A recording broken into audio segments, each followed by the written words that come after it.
Hi, I'm Andy. Welcome to Firefly HQ for one last build. This is going to be our personal tiny house that we're going to be living in while we build our new shop, new house on a little bit larger piece of land here in the upstate of South Carolina. Really excited about this one. Some special features, and we haven't actually had the opportunity to build the meadow yet. It's our biggest model at 40 feet. It's kind of a mashup between the Haven and the Prairie. Drew it up over a year ago, and this is our first chance to actually build it. So it's really kind of exciting. Let me show you around at this rough-in stage. We just passed our rough framing and our rough mechanicals, MEPs today, so it's a good time to give you a tour. Gina has been hard at work doing all of the taping of the zip system. We just finished installing the windows that we have a little bit ago, so there should be some, we got to get the window tape on there yet, but it's not there yet. I just thought this was a good chance to give a quick tour at this stage. So this is going to be power for the mini split, which is going to be mounted on the front here. We're going to have wood look siding, the metal wood look siding that we like. We're going to kind of use up some of that. So I thought it'd be cool to have some up and down lights here in this little kind of corner that is created by the bump out. Bump out is going to be a matte black, sort of like a shiplap V-groove kind of siding. Kind of will be a little bit of a standout feature. This is something that that it's not drawn as standard on the meadow, but we thought would be, you'll see when we get inside for the master bedroom, it creates a really cool space. All right, we'll keep going around here. Most of our biggest windows are Marvin's Essential line, black fiberglass inside and out. But we had, you'll notice, I'm just going to take you back here, sorry. You notice this is a different window. We had some windows come in the wrong size, just a mix up with a different vendor. They've been really good to us. They let us keep these, but we didn't want to just toss them. So we found a place to use them. I'll show you another couple of spots where we ended up using them as well. And then we're still waiting on the high windows as well. But so you can see how tight it is here in our shop. It was quite a challenge to get all this sheathing on, get the roof sheathing up there, the insulation and everything like that. We very much are in need of a new shop, but you can see we're just about wrapped up. Still got these corners to do. I had this table in the way, so Gina couldn't finish up there, but now that we got that out of the way and installed the windows, we were able to wrap those corners up at the same time as we're taping the windows. All right.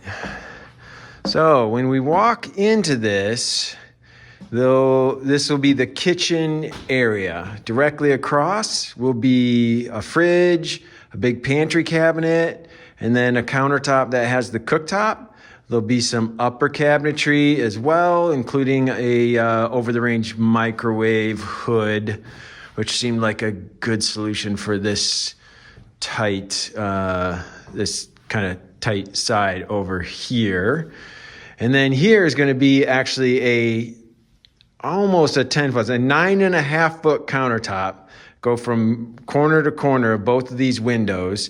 It will have a cabinet with drawers, then it will have a sink cabinet, and then it will have a full dishwasher, and then the countertop will keep going, and this will be a bar countertop seating. So this will be a little eating area, and in the corner there'll be a media center and space, a little space for a TV there.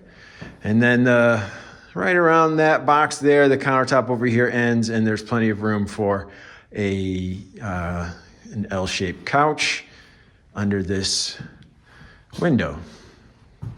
And then in the back is the going to be an interesting bedroom. So we'll have a sliding pocket door. And on the left here, there'll be 24-inch deep wall-to-wall wardrobes under that window.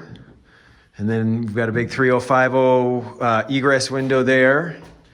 And then over on this side, there will be a single over double set of built-in bunk beds, each with their own windows. These are windows that came the wrong size, and so we decided to pop them in there as well, and I think it's gonna be really cool. Over on this side, I'm gonna do that's why there's a wide gap in the framing here. I'm gonna build in some cubbies that have USB power and other things like that, just to try to make these bunk beds a little more usable for our neither of them are teenagers anymore. They're both in university and just out of their teens. So sometimes they'll have to be in our home over the next year until we get the bigger home complete. All right, and then coming this way, you will walk through the bathroom to the primary bedroom, but we did something pretty cool here, I think. We've done something like this in the past, but never on a 10-foot wide. We have done one build that was a little bit wider and allowed us to do a hallway straight through. Now there's not room to really create a whole room for the shower and laundry, but when that door swings against it, you could technically the shower would be sort of closed off. This door here is going to swing against this wall.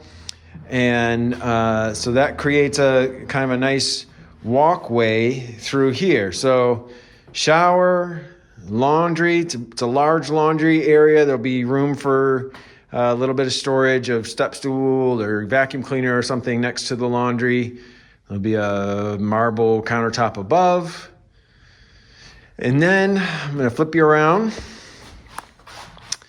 Over here is the water closet or the commode, and we're doing a full 3-foot sliding pocket door as a way to create privacy for that, since there'll be sometimes 4 of us in this tiny house, and someone might want to use the restroom while other people access the bedroom. So this seemed like a good solution. And I wanted to get as much space here as possible, because for the most part, it's just gonna be Gina and I, and we're gonna just this door will be open and easier to access the vanity here. So in order to do that, this whole space is only 72 inches across, and then with a pocket door, you need at least another about 1.5 inches with this particular pocket door frame. So I had to, you'll see here, I had to dig in to this partition wall here and create a little extra room. I had to get very creative so that I could get a full 3-foot pocket door in here to create I just want this to be open in just a really big space most of the time, but have the option of closing it off for privacy. So this is going to be a nice big space for the toilet. There'll be a 24-inch vanity here, a mirrored medicine cabinet. It's going to be pretty cool. All right, and then that takes us into the primary bedroom, which will be, right through here. And we'll have a queen bed. So it will take up most of this space, but there'll be about 15, 16 inches all the way around. After we're going to put a chest of drawers here. Over in this nook, up at about 30 inches, there's going to be 15-inch deep built-in cabinets with drawers with a bamboo countertop. Might even get a nice padded, seat. Might be able to just kind of use this as a nice little window seat nook. It's pretty cool. Maybe a nice feature light above there. And then on the actual headboard wall of the bed, there's going to be built-in nightstands there'll be 15 inches deep or 15 inches wide, 24 inches deep, regular there'll be kitchen cabinetry type. And then above there'll be 24-inch deep doored cabinets at 18 inches wide. So those will be our hanging clothes or other things. And then they'll still be upper cabinets above that window. So this will be an entire storage wall with a queen bed under that window. All right, I think that is about good for this particular tour. If you see things that you want or questions, just go ahead and and comment, and I'll try to get back to you. In the meantime, insulation and a few other details are up next before we put drywall on the long walls and get our Eastern white pine on the ceiling and the short walls. All right. Thanks for watching. We'll see you on the next one.